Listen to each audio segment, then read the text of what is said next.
Sejam todos bem-vindos a mais um programa EBD Online com a preciosa paz do Senhor Jesus. Hoje trazendo breves reflexões sobre a lição 6, que trata da desconstrução da masculinidade. É importante também falar que o autor adjetivou qual masculinidade nós estamos tratando. É a masculinidade bíblica. É importante adjetivá-la porque com a teoria Queer, que prega a desconstrução de qualquer padrão normativo de gênero ou de sexualidade, masculinidade, nesta visão pós-moderna, se torna um termo subjetivo, onde cada um interpretará da melhor maneira que lhe convém. Mas nós temos como regra de prática e de fé as Escrituras Sagradas. E as Escrituras também se posicionam sobre qual é o padrão de masculinidade criado por Deus. É este padrão que a igreja adota como fé e também como prática no dia a dia. Hoje nós estamos vendo uma marcha militante que busca destruir.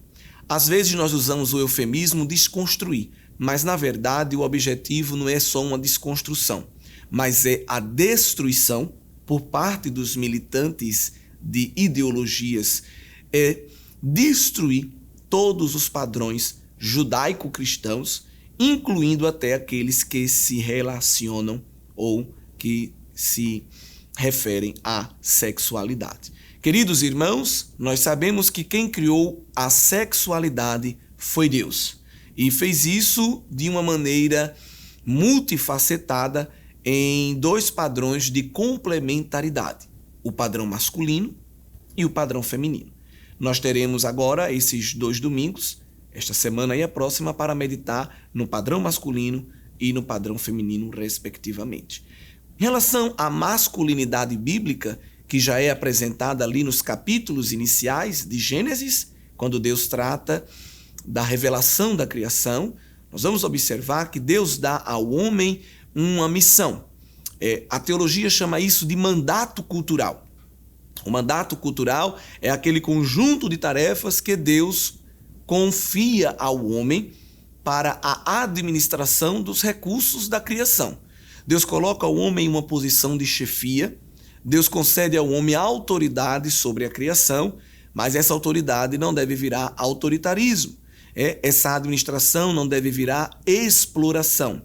Esta liberdade não deve virar libertinagem, não é? Pois a liberdade e a autoridade que Deus concede ao homem são limitadas, são restritas e não podem de maneira alguma usurpar a autoridade máxima, que essa está somente com o Criador. Então, o homem é um administrador, é um mordomo dos recursos que Deus lhe confiou. E a lição bíblica, trazendo e resgatando justamente essa ideia do mandato cultural, que é revelado ali nos capítulos iniciais de Gênesis, destaca 2 palavras-chave em relação à missão do homem. E homem, como falo mesmo, o ser masculino. O ser masculino recebe de Deus a função de protetor e provedor da célula familiar. Observe que o homem tem também a tarefa de complementar a mulher e vice-versa dentro do matrimônio. Mas, de maneira geral, a primária, a principal função do ser masculino é proteção e provisão para a sua família, não é? Proteger a família de todos os problemas, de todas as intempéries, de todas as dificuldades internas e externas, e prover para a sua família o sustento, a manutenção do bem-estar, claro, dentro do alcance daquilo que é possível para aquele chefe de família. Esse chefe não é, repito, um ser autoritário, um déspota, um homem que somente dá ordens e a esposa e os filhos se rastejam aos seus pés. Não, de maneira alguma. Nós observamos de maneira claríssima no Antigo Testamento, que é tão atacado pelos militantes do neoateísmo, mas já no Antigo Testamento, nós vamos ver dentro da família hebraica os papéis muito bem divididos, muito bem esclarecidos e muito bem executados. As famílias viviam bem justamente por causa de uma divisão de tarefas.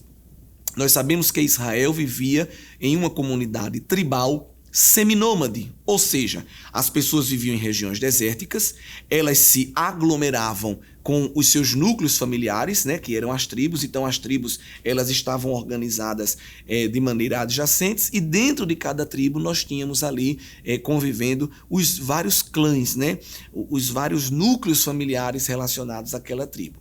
E eram seminômades porque eles passavam parte do tempo fixos em um lugar, e quando necessário eles se transportavam para lugares onde encontrassem melhores condições, ou mesmo quando fosse necessário fugir de ameaças de conflitos externos. Então, essa logística familiar, ela funcionava justamente bem graças a um papel de tarefas muito bem divididos. E o homem, ele tinha aí duas tarefas. Ele tinha a tarefa de proteger a família, no caso, em se apresentando para a guerra, não é? As mulheres, do ponto de vista bíblico, não iam para a guerra, então isso é replicado por praticamente todas as sociedades, sejam elas milenares ou não. Nós vamos observar que geralmente é o homem, é o ser masculino que vai à guerra. Por quê? Porque biologicamente o homem tem mais força, o homem tem mais resistência física, e isso lhe permite estar nas trincheiras defendendo a sua família, o seu território, o seu povo contra essas ameaças externas, não é? Nós sabemos que o serviço militar, digamos assim, era obrigatório para todos os homens ali israelitas. Mas há um detalhe de um Deus que se preocupa, de um Deus que atenta para a família. É que esse rapaz, quando se casasse, ele tinha aí dispensa militar de 1 ano. Não existe em nenhuma cultura uma dispensa assim tão longa, não é? Mas por que essa dispensa tão elevada em tempo? Para assegurar que aquele rapaz teria tempo suficiente com a sua nova esposa para assegurar a perpetuação da sua família, ou seja, a reprodução, assegurar que ele ia ter tempo suficiente com a esposa para engravidá-la e assim ter a alegria de ter os seus filhos, Nós sabemos que a família hebraica, família israelita, ela tinha como meta também a perpetuação de sua descendência. Embora que as ideologias feministas, de gênero e tantas outras buscam desconstruir a família e até querer colocar no coração de alguns o impedimento ou a aversão a tudo que se refere ao estabelecimento de criação de filhos, Não só engravidar, mas educar filhos. Ter filhos é uma ideia que para muitos da sociedade pós-moderna é rejeitada, é algo com uma ojeriza. Mas nós sabemos que a família é uma criação divina, e a família ela está arraigada, enraizada em bênçãos. Como já dizia o salmista, os filhos são herança do Senhor. Este homem, além de comparecer a uma atitude militar, era o responsável também pelo plantio, pela coleta, pela administração da lavoura, pelo trato com o gado. Esse homem que trazia para a família a alimentação. A mulher não era um ser passivo, Os militantes neoateístas vão trazer a figura de uma masculinidade sombria que eles mesmos criaram e que não está de acordo com as escrituras, Muitas vezes querem pintar um quadro de que a mulher ela se rastejava aos pés do marido, ela não tinha espaço, não tinha voz e não tinha vez, o que é uma grande falácia. Por quê? Porque nós vamos estudar o contexto cultural, o contexto histórico, milenar, ali judaico, e nós vamos observar dentro das escrituras que o papel das mulheres também era de uma importância vital dentro do contexto familiar.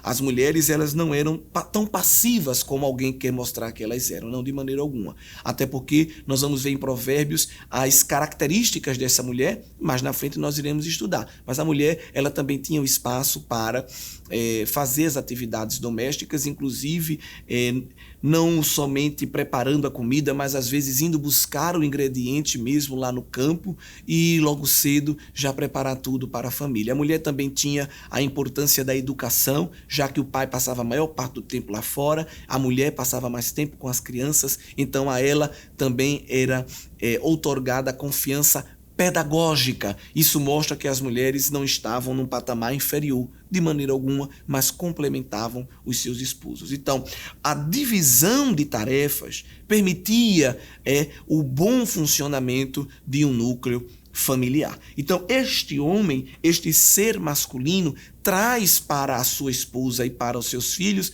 a ideia de alguém que protege e de alguém que provê. Essas duas palavras são básicas, porque é da biologia do homem, da biologia do ser masculino, carregar justamente, né, com o seu aparato anatômico, fisiológico, psicológico, justamente as características necessárias para satisfazer essa função. Se nós dermos um salto e formos analisar um pouco as relações biológicas entre os animais de outras espécies, nós vamos ver também que há divisão de tarefas, né? É importante chamar a atenção para isso, porque os neo-ateístas do pós-modernismo muitas vezes dizem até que o homem é um ser igual a qualquer outro animal. Eles falam isso porque creem no evolucionismo naturalista, né? Nós sabemos que o homem é a coroa da criação e ele tem características que mais nenhum outro animal tem. Mas, mesmo para aqueles que defendem isso, eles terminam por contribuir para demonstrar de maneira empírica, de maneira visível, palpável, comprovado cientificamente, já que eles gostam tanto desse jargão, que até entre os animais existe uma diferenciação de funções, uma diferenciação de atividades. E, de maneira geral, é a fêmea que fica no ninho, que fica na toca, que fica com os filhotes, enquanto o macho vai à procura de alimento.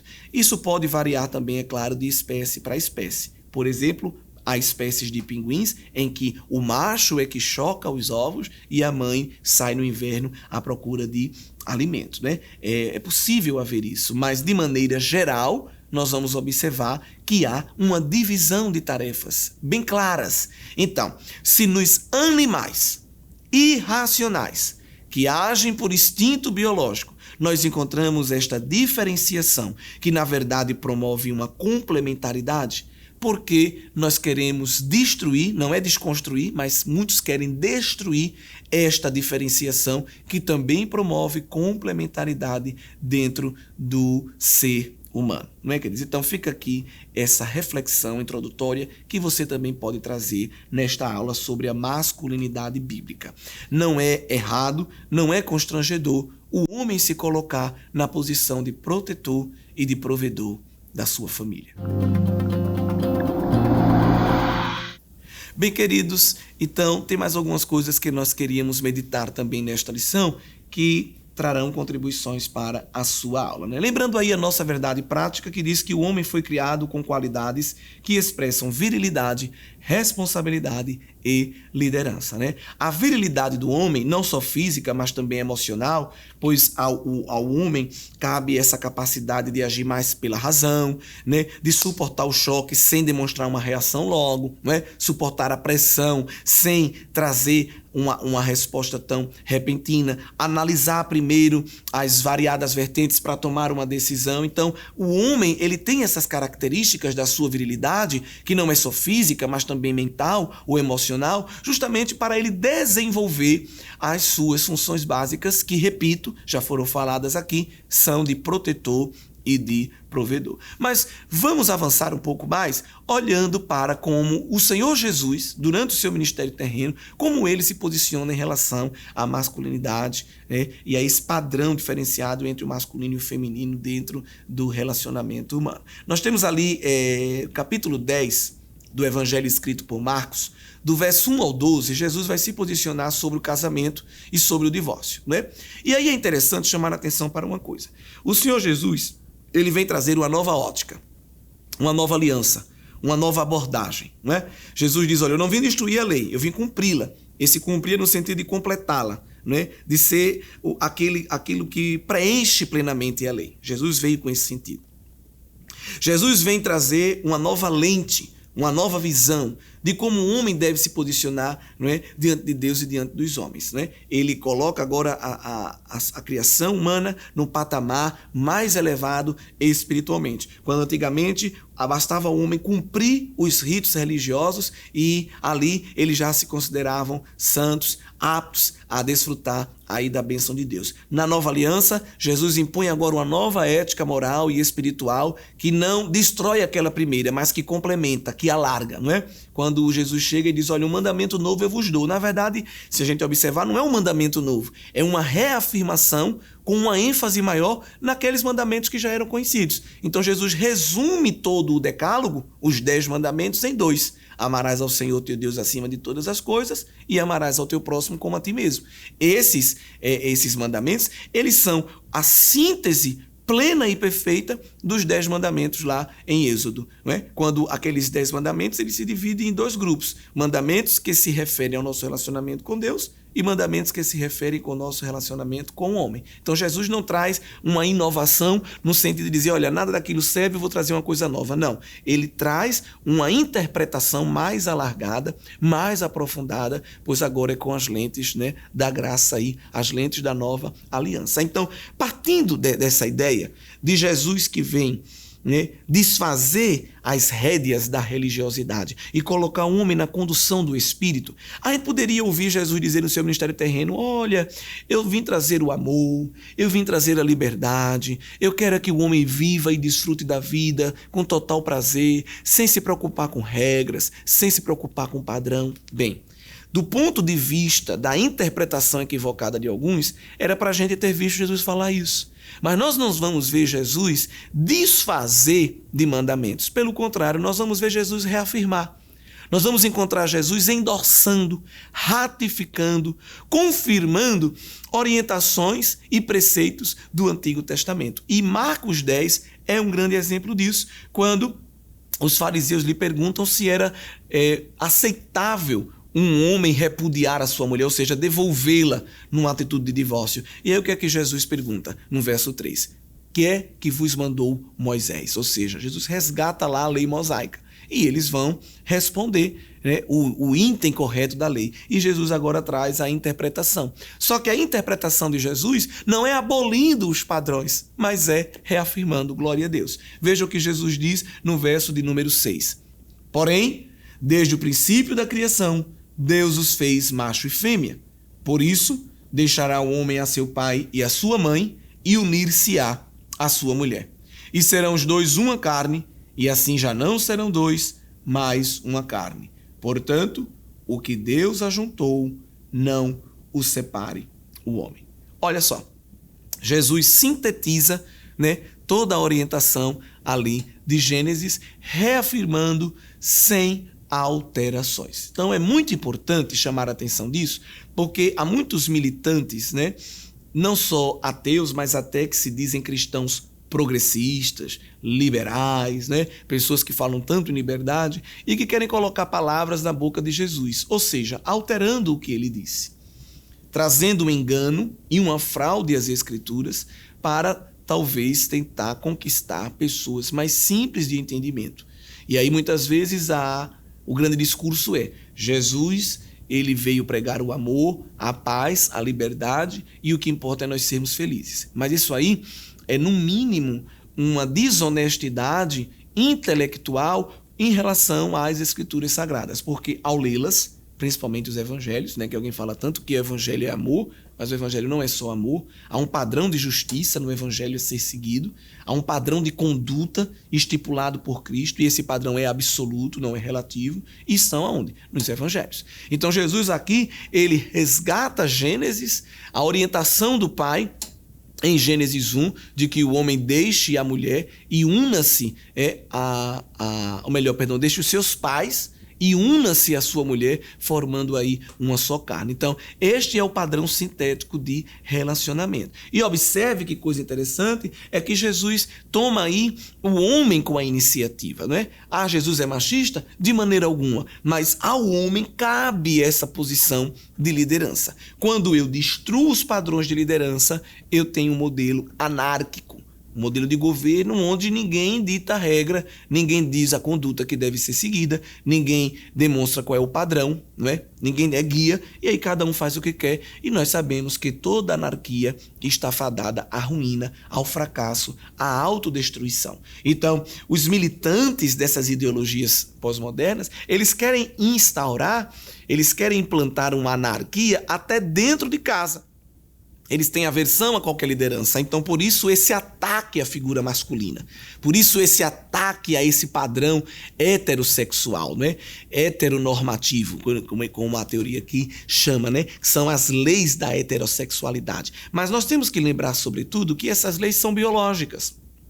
Que este padrão é um padrão bíblico e também é um padrão espiritual. E grande parte da cultura, seja ela oriental, seja ela ocidental, seja ela de hemisfério norte e hemisfério sul, seja ela dos polos, dos árticos, ou seja, independente do contexto geográfico, histórico, político, nós vamos ver que, de maneira geral, a sociedade caminha dentro deste padrão, que é o padrão bíblico. Um homem com uma posição de liderança, tomando uma esposa, constituindo uma nova família em complementaridade de papéis. Se naquele ambiente todos desenvolvem o mesmo papel, há funções ali que não serão executadas, há espaços, há lacunas abertas e esta família vai ter suas fragilidades não resolvidas. Então, os modelos anárquicos, né, ou seja, que lutam contra qualquer padrão de liderança dentro de um ambiente familiar, se pudéssemos entrevistá-los, se pudéssemos usá-los para uma pesquisa científica e acompanhar o seu comportamento ao longo do tempo, lá na frente nós íamos testemunhar sérias dificuldades, assuntos mal resolvidos. Isso a mídia não mostra, nem os militantes dessas ideologias. Mas o padrão que Jesus reafirma é de um homem assumindo uma posição de liderança e encaminhando a sua família, sendo norteados, é claro, pela palavra de Deus. E aí há um grande teólogo que escreveu uma frase e eu gostei muito em relação a esse texto. O objetivo de Jesus, com sua posição em Marcos 10, não é ampliar a abertura da lei para formas alternativas de sexualidade, mas sim estreitar ou restringir a ética social bíblica. Então Jesus não vem agora alargar com uma libertinagem, não é? Chancelando todo tipo de sexualidade a fim de que as pessoas sejam felizes, de maneira alguma. Jesus reafirma, né, qual é o padrão sexual e Jesus reafirma aqui o padrão de liderança masculino. E aí é importante chamar a atenção também o que esse teólogo aqui ele nos fala, que o padrão de casamento, né, entre membros do mesmo sexo não restaura a desunião e as lacunas que existem entre os homens, porque ele não reconecta seres complementares. Um padrão alternativo de sexualidade exige um mito alternativo de criação. Ou seja, o que é que ele quer dizer com isso? O homem e a mulher possuem lacunas que só são preenchidas, só são complementadas quando há um encaixe entre esses dois seres biológicos. Quando eu afirmo, né, nas ideologias pós-modernas que todo padrão de sexualidade deve ser aceito, e quando eu até promovo, né, que o normal agora sejam pessoas do mesmo sexo, elas estarem se relacionando entre si, eu não vou conseguir promover a complementaridade. E aí eu preciso reivindicar mitos, reivindicar filosofias, reivindicar toda sorte de historinhas para explicar a criação. E nós sabemos que a criação foi projetada por um ser supremo, que é o Senhor Jeová, e Deus não erra. Tudo que ele fez, ele considera bom. E não só ele, as suas criaturas também. Então, a grande marca da ideologia pós-moderna em relação à sexualidade é a promoção da homossexualidade, né?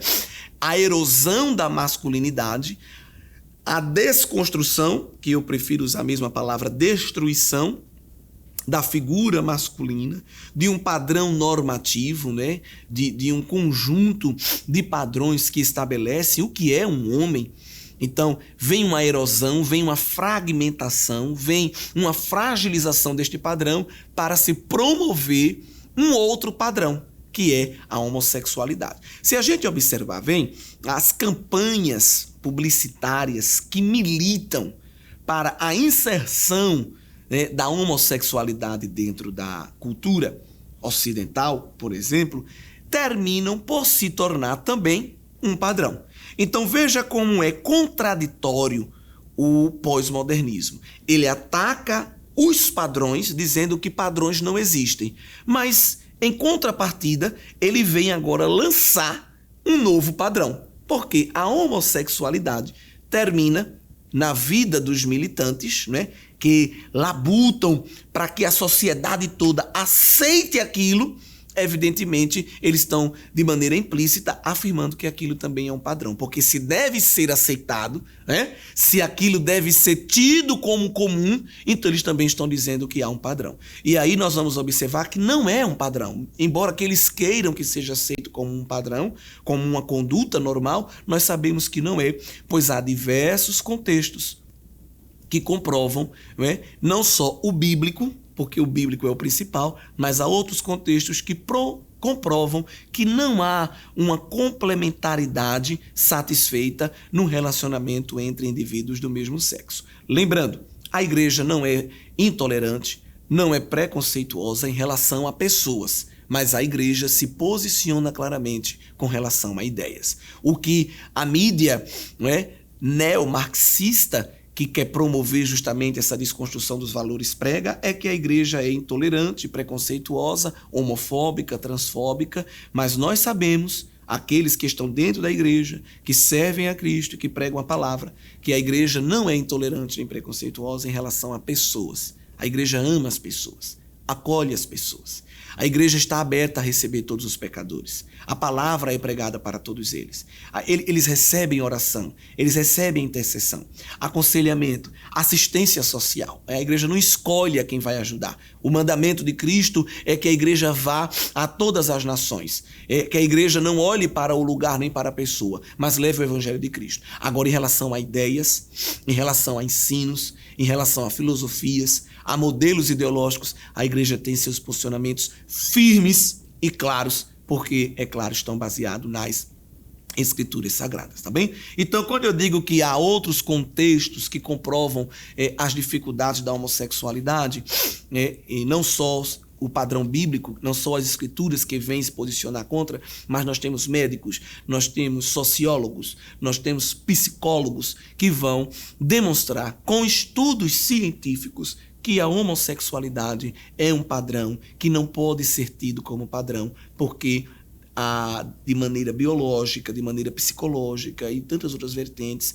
uma descontinuidade, uma incomplementaridade, e aquilo não pode ser tomado como regra. Por exemplo, um grupo de pesquisadores americanos, né, fizeram uma série de estudos com equipe multidisciplinar para perceber os efeitos na anatomia, na fisiologia, na psicologia de indivíduos que se diziam ter relacionamentos homossexuais. Já que eles falam aí fora tanto de ciência e tomam só a ciência como detentora da verdade, às vezes vale a pena também a gente citar a ciência para mostrar que quando eles querem reivindicar a ciência para dar a palavra final, a ciência termina falando algo contrário ao que eles querem ouvir. Por exemplo, esse grupo de pesquisa percebeu que, do ponto de vista médico, os danos da homossexualidade são diminuição significativa da possibilidade de estabelecer ou manter um casamento bem-sucedido. As relações homossexuais geralmente não têm longevidade, como nós podemos observar nas relações heterossexuais. Ah, mas eu conheço alguém que tem um relacionamento homossexual há 50 anos. Estatisticamente, ou seja, levando para números, para amostras grandes, essas porcentagens são minúsculas, são pequeniníssimas. A probabilidade de relacionamentos estáveis homossexuais é muito baixa. Também redução de 25 a 30 anos na expectativa de vida. Doenças crônicas e potencialmente fatais do fígado, doenças imunitárias inevitavelmente fatais, incluindo formas associadas de câncer, inclusive o câncer retal, múltiplas doenças infecciosas no intestino, uma taxa de suicídio bem mais elevada do que habitual, uma probabilidade bem menor de eliminação dos efeitos adversos dessa condição, a menos que se elimine a própria condição, ou seja, a probabilidade de reduzir os efeitos é muito pequena, a não ser que se reduza a condição que os causam, neste caso a homossexualidade, né? E aí as pesquisas continuam. Eles mostram que aqueles que se envolvem com comportamento homossexual contraem doenças sexualmente transmissíveis a uma taxa 2 a 3 vezes maior do que aqueles que não se envolvem com esse tipo de relacionamento, né? Essas pesquisas que são feitas, elas são feitas nos países, por exemplo, da América do Norte, Canadá, Estados Unidos, também Reino Unido, Nova Zelândia, essas pesquisas que eu estou citando. Por exemplo, em relação às doenças transmissíveis que eles contraem em proporções cada vez maiores em relação àqueles que não têm relações homossexuais, estão a amebíase, uma inflamação do reto e também do colo, giardíase, gonorreia, shigelose, clamídia, sífilis, ectoparasitas, infecções virais, verrugas anais associadas ao câncer anal, herpes e hepatites do tipo B e A. Eu estou citando aqui dados estatísticos de pesquisas científicas. Também taxas efetivamente mais altas de abuso de álcool e de drogas são documentados em pessoas que possuem relacionamento homossexual, e também relatórios estatísticos apontam comportamento suicida ao longo da vida, uma forte associação à prática homossexual. E também, queridos, nós vamos observar que quando se estuda a gênese deste comportamento, boa parte dos indivíduos que adotaram esta prática tiveram um mau relacionamento parental, ou seja, os seus pais se divorciaram, ou casos de relacionamento extraconjugal em relação a um dos cônjuges, né, ou seja, adultério, ou também casos de abusos sexuais infantis, né, vividos na infância ou na adolescência dentro da própria casa. Também há pouquíssima dúvida de que a aprovação do estilo de vida homossexual aumenta a incidência de atividade pedófila ou pelo menos de atividade homossexual entre adultos e adolescentes. Quanto maior a liberdade, a expressão sexual, maior a probabilidade de pessoas ultrapassarem os limites e passarem à conduta ilícita. Ou seja, quando eu destruo padrões, inclusive padrões sexuais, eu estou abrindo uma porta para uma libertinagem, para uma conduta sexual irrestrita, e aí onde mora o perigo. Esse sistema babilônico está lutando e defendendo que as pessoas vivam ao seu bel prazer, ou seja, que as pessoas, que os homens vivam a vida sexual que lhe apetece. Mas não percebem que quando eu desconstruo padrões, quando eu desconstruo normas, eu vou desembocar na anarquia, na bagunça. E aí nós vamos ter uma sociedade onde o número de práticas sexuais ilícitas tende só a aumentar. Se num ambiente onde as condutas sexuais devem obedecer a um padrão de conduta, ainda assim há pessoas que escapam deste padrão aqui ou ali, imagina quando nós decidirmos que o padrão é não ter padrão. O que é que virá disso? Qual será o resultado disso? Infelizmente, a sociedade está se encaminhando para um cenário em que as previsões não são auspiciosas, não são agradáveis. E a conta a ser paga será alta. E quem vai pagar essa conta são os próprios defensores, que não estão medindo as consequências daquilo que eles estão marchando e lutando para tornar como um padrão. Imagine se daqui a um tempo nós não tivermos nenhum padrão sexual e cada um escolher ter a vida sexual que melhor lhe satisfaz, quem vai impor um limite a tudo isso? Esta pergunta ecoa, chamando-nos à responsabilidade como igreja a continuar pregando aquele padrão bíblico que Deus deu. Um padrão de um relacionamento heterossexual entre um homem e uma mulher abençoados no enlace matrimonial.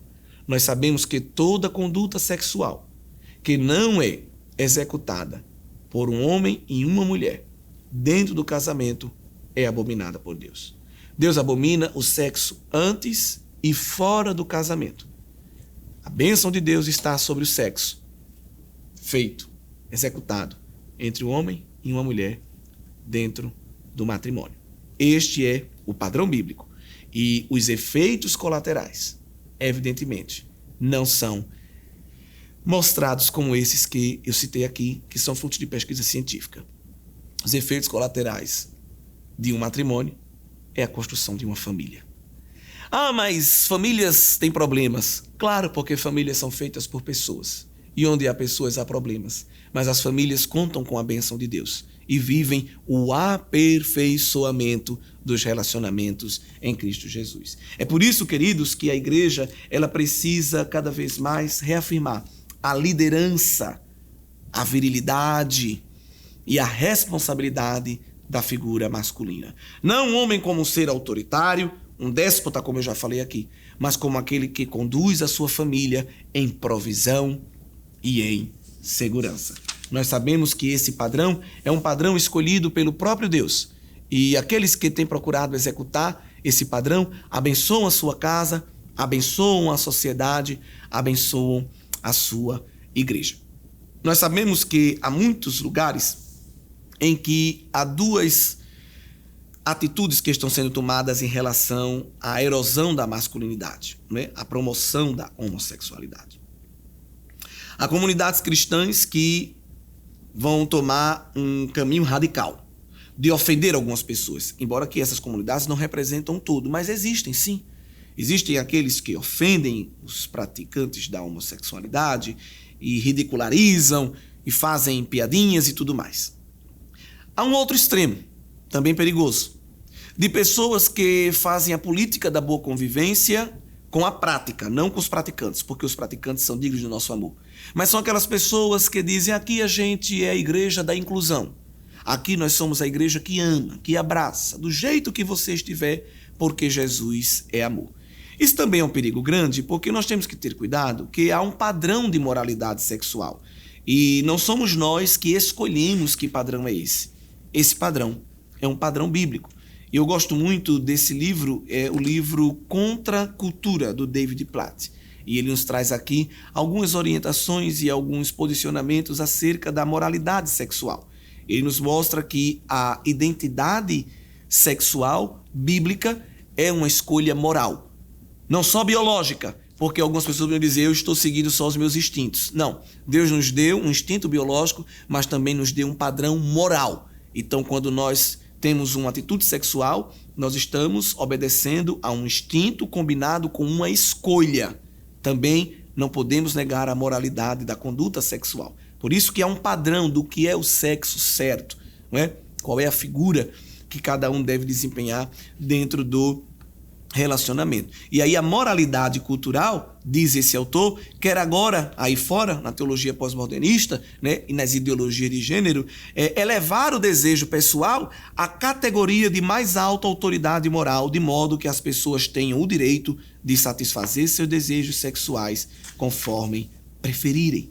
Isso é um grande perigo, porque quando não há padrões e não há limites, cada um é dono de si, dono da sua verdade, e como eu disse, a conta a ser paga é muito alta. Mas esse padrão de moralidade que Deus coloca para nós, ele deve ser obedecido porque, evidentemente, foi o próprio Deus que estabeleceu. E tudo que Deus estabelece é bom. Então, a igreja ela tem que ter cuidado. Ela não pode ser preconceituosa com as pessoas, nem, de alguma maneira, ofendê-las, atacá-las, porque essa não é a nossa função. Por outro lado, a igreja também não pode abraçar todas as ideias, concordar com todas as práticas e dizer sobre um falso evangelho: aqui está tudo bem e nós queremos incluir. Há uma escritora que escreveu algo muito interessante se posicionando acerca destes padrões de sexualidade que estão querendo impor. Ela diz: opor-se às escrituras com pálido apelo à aceitação e à inclusão é fracassar em realizar o trabalho custoso da reconciliação que nos liberta da escravidão de nosso eu pecaminoso. Aceitação não é perdão, aprovação não é transformação e inclusão não é reconciliação. Quando eu digo para alguém que está procurando erodir o padrão de masculinidade e adotar um padrão homossexual, repito, um padrão, porque eles terminam querendo também estabelecer que isso seja um padrão, como normal, eu estou invalidando o sacrifício de Cristo na cruz. Cristo morreu na cruz não foi para chancelar os nossos desejos. Cristo não derramou seu sangue para que eu possa dizer assim: ele me ama e eu posso fazer o que eu quiser. Não. O sangue de Cristo foi derramado para reconciliar o mundo com Deus. Ou seja, para que o homem tenha condição de negar-se a si mesmo e se adequar ao padrão, à vontade de Deus revelada nas Escrituras. Então, quando a igreja diz, nós somos uma igreja de inclusão, ela está invalidando o sangue de Cristo. Isso é muito sério, porque é no sangue onde o homem é transformado. É no sacrifício de Cristo onde o homem é regenerado em uma nova criação.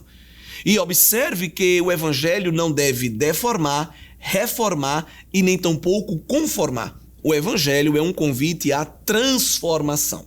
Então a igreja, ela não pode atacar e ela também não pode incluir práticas que são contrárias às Escrituras, né, com as suas próprias forças. Não, a gente não vai atacar pessoas e a gente também não vai fazer vistas grossas e dizer que tudo é aceito baseado no amor. Não. Qual é o caminho? O caminho é apontar para Cristo, apontar para o modelo de homem perfeito. Olha, se para Deus não existissem padrões masculinos, Cristo não seria tomado como uma figura do homem perfeito.